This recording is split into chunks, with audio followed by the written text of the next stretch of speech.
What's up, everyone? So I made a video a while back on how to make money flipping weed eaters. So let's go ahead and make one about lawnmowers. So right now we have a Honda, pretty good condition. So I'm going to go over a couple things that I look for when either if someone's giving it to me or if I'm going to be buying it. And that's going to be two separate categories because if I'm already having to put money towards it, it's going to be a little different.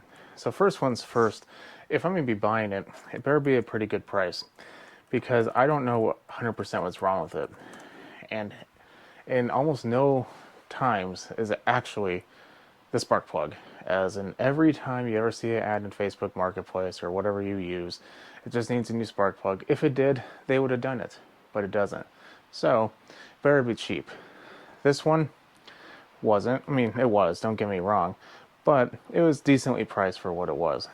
Now, so I bought this. You want to do a visual inspection. Things that are going to really nickel and dime you are the small items. Stuff like sharpening the blades or having the mower deck be dirty, or as long as it's not rusty, all that stuff is fine. But if the wheels are worn down completely, the cables are frozen, the pull string is pulled out, that one's not necessarily 100% bad because that's pretty cheap, but that could also indicate a problem potentially with the recoil. So you want to be mindful of that. So first thing, you want to go ahead, second thing, you want to go ahead and look for the small items. Because if you're going to need to buy like $50, $60, like, a cable could be $30 easy. A tune-up kit, depending if you get aftermarket or OEM, can be a decent amount of money. And all that stuff, like I said, adds up. Now, once you have a general idea that, cables are good, everything on the outside looks good, relatively clean, everything looks to be in pretty good working condition order, it's just not starting, or maybe it runs poorly, then we're really getting to the realm of maybe we're looking at fuel issues or spark issues. But we want to eliminate immediately after looking at the general condition is compression issues. So very first thing you do is pull on it. That's pretty good compression. It literally snapped it out of my hands because I wasn't holding on very hard. I mean, that's generally what you want. So that's pretty good compression. If for any reason the pull cord is broken, you can disconnect the spark plug, flip it over with the carburetor facing up, that's important, and spin the blade around. Eventually, the first rotation you might not get anything, that's pretty normal, just depending on where in the cycle the motor's at. But yeah, at least after 2 rotations, you should have a pretty good compression feeling. Motor spins counterclockwise, by the way, at least on this one and basically everything. So keep that in mind. So once we get rid of compression, spark, not gonna lie, it's one of those things where it's like spark plugs. They generally don't go out unless you have points and condensers, in which case that mower is gonna be pretty old, and I would highly suggest not doing it unless you just want to fix it up for yourself. You're not making money on it, that's for sure. So a coil, you can get a pretty decent one for pretty cheap, so that could be pretty okay. Fuel, that could be, aftermarket carbs are pretty cheap. You can usually get kits for anywhere between as low as $10 upwards of like $40. So depending on your mower, you're going to want to do a little research, which takes me to the next step. So what we know is the mower's in general good condition. It has compression. We're not going to be nickel and dime to death, and I'm going to get to a little more detail on that one in a later step. But at this point, we looked at everything. We're pretty much good to go. What we're going to do next is we're going to basically purchase it and take it home. But before you do that, you're going to want to do a little research. How much is this mower worth when it's up and running in the current condition? It's worth $100? Is it worth $300? Look at around. So let's say, for instance, I bought this for $50. I know on a good day in this condition I could sell it for $220 easy. Those are made up numbers, by the way. Now, right now I have $50 in there. If I think all I need is maybe a $20 coil, or maybe, and potentially both, a aftermarket kit, let's say $50 for the two. If I paid $50, now I'm $100 into it.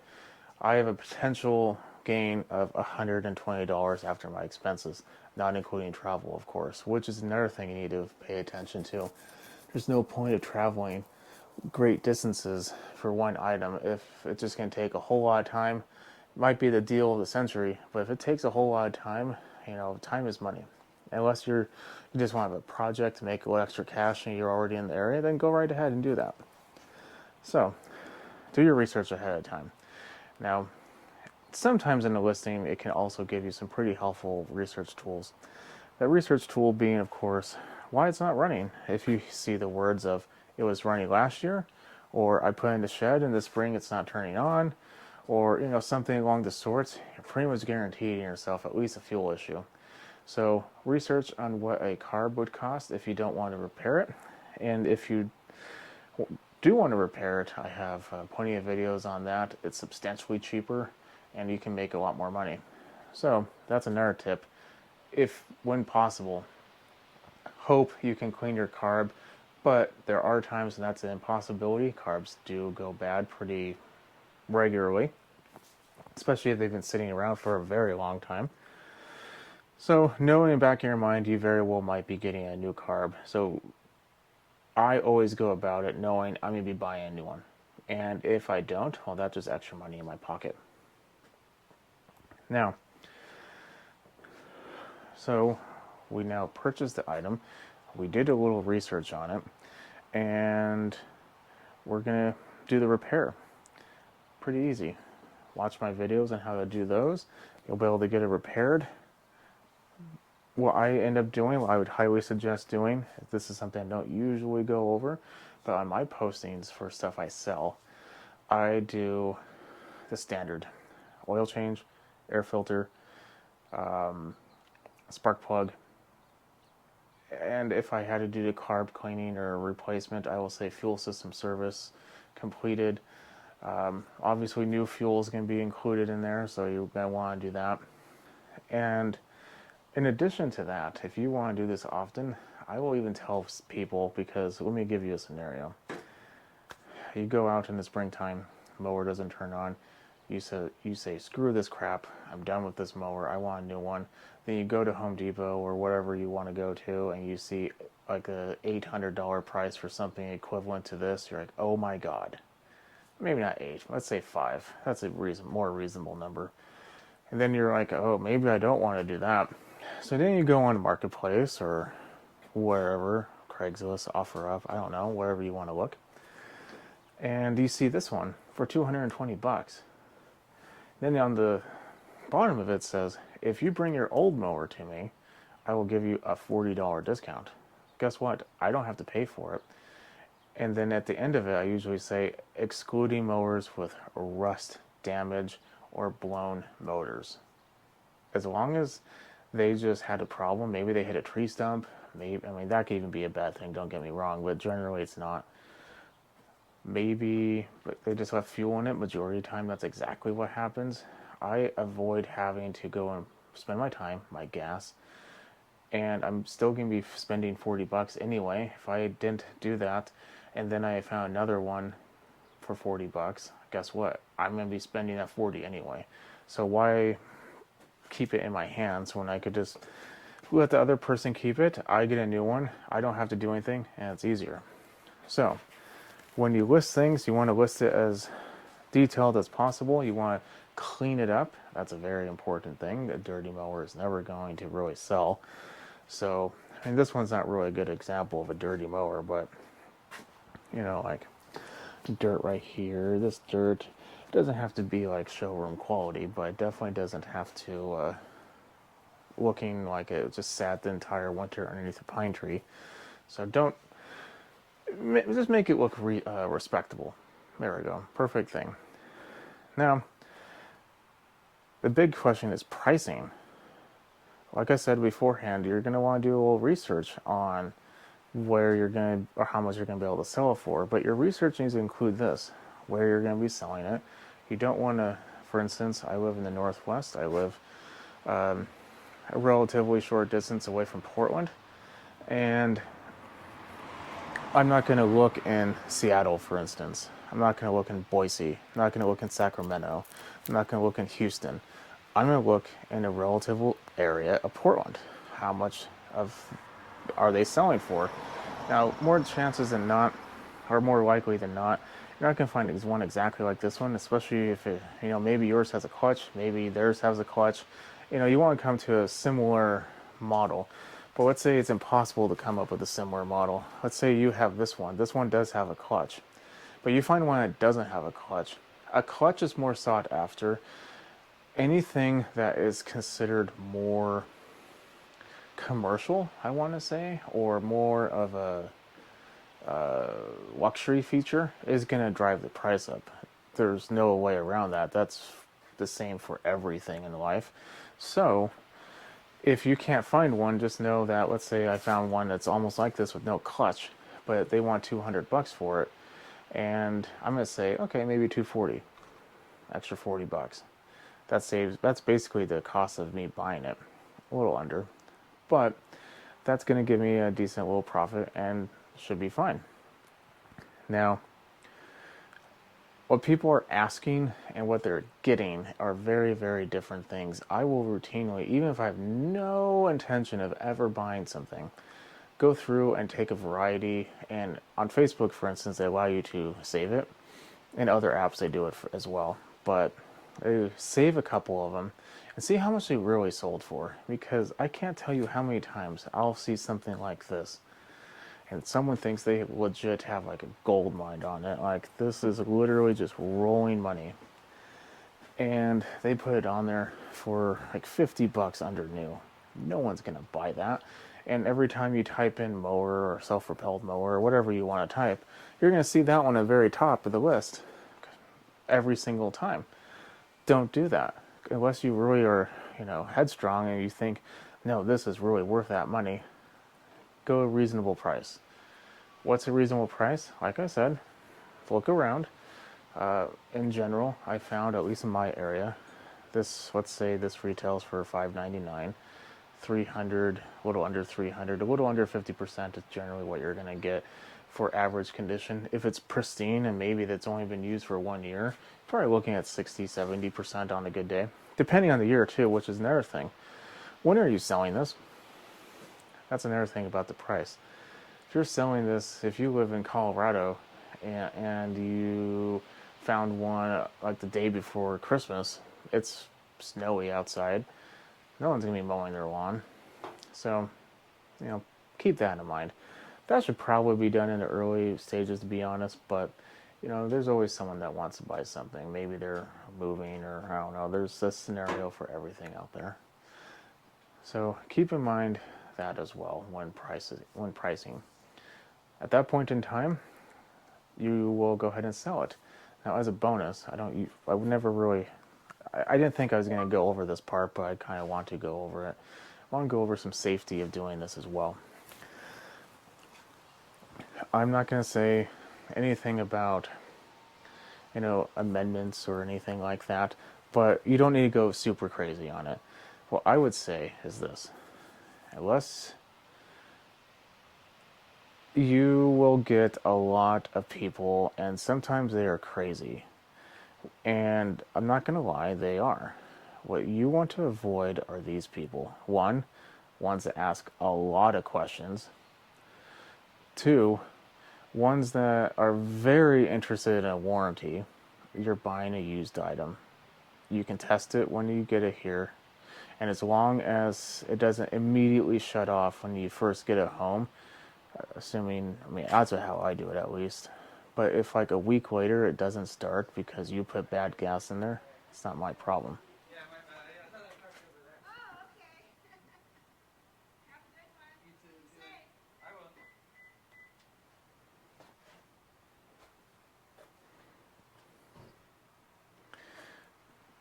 So anyway, that's one. That can be a real tricky one, because that could just be something that's here and there. But people who want to trade you something, that's the one to stay away. People who ask you what you've done, that's okay. But if they start asking super, I don't want to say personal questions, but we're more than above normal questions. And what I mean a normal question is this. This is a normal transaction that I do all the time, and I have no issues with. I put this for 250. Someone's like, hey, will you take 240? Yeah, sure, why not? Where do you want to meet? Which I'll get into next. Oh, let's meet at, the local grocery store parking lot in the back. I'll be in a gray truck. Okay, perfect. I'll be in a white minivan. And that's it. Maybe they ask if they only accept cash. Maybe they ask if you want to do Venmo or whatever. That's okay. That's completely fine, in fact. But if all of a sudden they're like, hey, so if I bring my old mower, what happens if this one doesn't work? Can I get my old one back? Or what's the warranty on this? I got burned once before. I don't want to get burned again. Or, hey, is it okay if we do a little trading? Like, I really want to get I have some green. Do you want some green or do you want some herb or blah, blah, blah, blah? Like, stay away from that. Don't do that. Let me tell you what will end up happening. The trader, first and foremost, they're trading is not going to be worth it. So don't do that. And potentially illegal, probably stolen. The warranty person, they are going to do this. They're going to take it, and then 3 days later, like, hey, so I was like mowing my yard, and like it just turned off. I put like 2 cans of gas in there, and it just won't turn on. And then you are like, oh, okay, maybe I messed up. And then you go over there, and their grass was a foot tall, and they end up running over like a stump. It's not your fault. It's their fault. So don't do that. If they get it and they legit got it out of their car, they started mowing, and 4 seconds later it turned off, maybe there's water in the fuel, that is completely fine. I would suggest you take it back, be good, and fix it, give it back to them, or offer their refund. Whatever you want to do. I prefer to do the first one, but give them the option of the second. So that is going to be something you're going to want to avoid. A little tip, I almost never accept Venmo. I almost never accept any type of electronic payment either. That is mainly for the man purposes. Cash is king, so in my opinion, I would always just accept cash, but checks are also one of those no-goes for me. Unless I know the person, I don't take a check. And even then, why would I know you if you are buying something off of a marketplace? Excuse me. So don't do that. Try to accept cash as much as possible. So, I mean, that's just my opinion. I'm old. Maybe you're not. And you are completely okay with electronics payments. That's completely fine. So now we purchased it. We know the condition. We took a mental note of what we're going to have to be purchasing. We did our pre-research before knowing how much we think we're going to have to purchase. And then we did purchase it. We repaired it. We put a good ad on there. Sorry, battery died. Anyway, we have put a good ad on there. And we have a prospective buyer. So now we have pretty much almost everything done. We can go ahead and go through the process of the sale. I said I would mention this earlier. I don't really like having people come to my house unless I'm going to have their machines purchasing. That's a one-time occasion for them. That's it. I only have people I repair their machines routinely, or if they were referred to me. That, in my opinion, is fine. But that's just me. But for selling, I would recommend either you meet at a very public place. Parking lots are good. Large parking lots and large shopping complexes, they always have a fairly well lit but unused rear area of the parking lot that's usually next to a busy street, so it's pretty safe.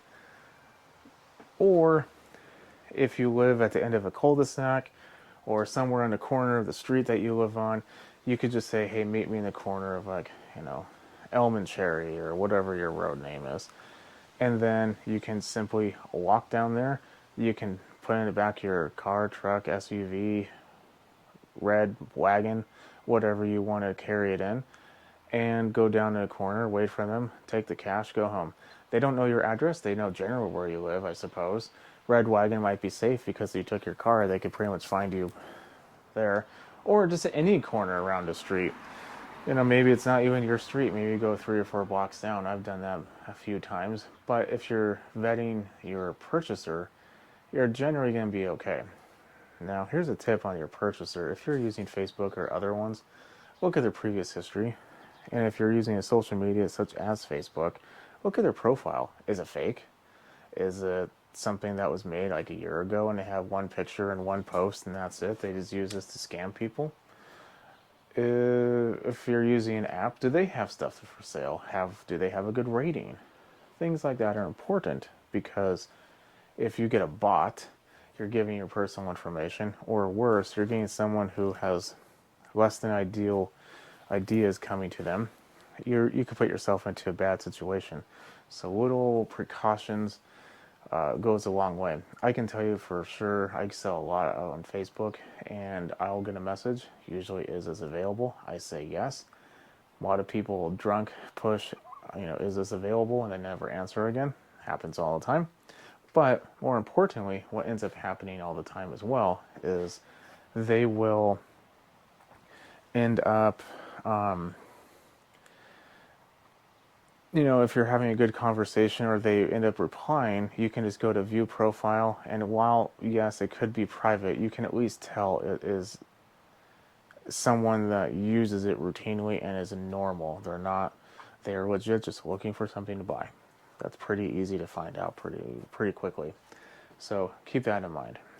So you have a prospective buyer, you sold it, you did it safely, you marked it as sold, you put cash in your pocket, you start looking for your new one. So there you go. So if you have made it to the end of this, I'm going to give you a couple tips on things I would avoid when doing this, and even a couple brands I would even avoid, and what potential pitfalls. So first things first, what is a potential pitfall? Anything that's not self-propelled or bagged, that is a pitfall. You better be getting that for free, otherwise you're not making anything on it. Very few people want that. Maybe if someone has like a little riding mower, they have like a tree or something they can't quite get around, or I don't know, a deck. They might have like a smaller mower that's non-bagged and just has a chute, but generally that's bad. I'd also avoid anything that's super old. That is usually not a good sale. I would avoid rust at all costs. If I see rust, I don't buy it. And in addition to that, if someone tried to cover up rust, that's another big red flag. So don't do that, or don't buy that. Pitfall is, like I said, you get nickel and dimed with all those little tiny things. I would definitely avoid getting anything unless it's a very, very good deal and you can get it. Maybe it's a commercial mower and it needs a new clutch. That's expensive, but you can also sell that for very expensive prices too. So the risk might be worth the reward. Hondas. So that's the things I would say we're away from. Hondas are always a good one, as long as they're not the old Hondas. When I mean old Hondas, I don't remember the name off the top of my head, but they have like the metal little recoil cover, they're not the commercial one. They have a relatively flat deck. It's really basically, they are almost always going to be burning oil. Don't get those. Never get those. They have like the chrome handle. They look like something out of the 50s. Don't do that. I've never ran across any recently that have not been burning oil. They're just old. They've been used a lot. They are burning oil, or they have a lot of problems. I would avoid that. So Hondas are good. Craftsman are fairly decent. Husqvarna or Husqvarna or Husqvarna or however you want to say it are pretty decent. Stay with the well-known names. Stay away from the Amazon special that have like plastic wheels that break as soon as you hit like a rock in your yard.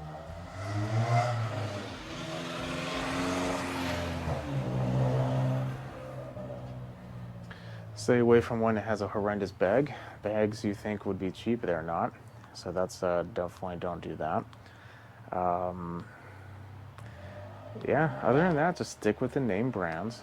Don't get anything too old. Don't get anything with rust. Stay away from the nickel and dime machines. And those are pretty good tips to make yourself a decent amount of money on one machine. So you can easily do this in a weekend, including the parts delivery in general. Technically, if it wasn't, if it was just a carb cleaning, you might be able to do this in 20 minutes. So depending on what you need to do, of course, you can easily make a sizable amount of money. So yeah, I'm gonna go ahead and leave you at that. Follow me on Instagram at smallengine101. If you like what you see, definitely subscribe. If you have any questions, leave a comment below. If this helped you out and you're gonna plan on flipping some mowers, I know I didn't really do anything except talk and you just looked at a Honda, but hopefully the information helped you. And let me know what you flipped if this did. I'll go ahead and leave you at that. Follow me, like I said, on Instagram at smallengine101, and I'll catch you in the next one. Have a nice night.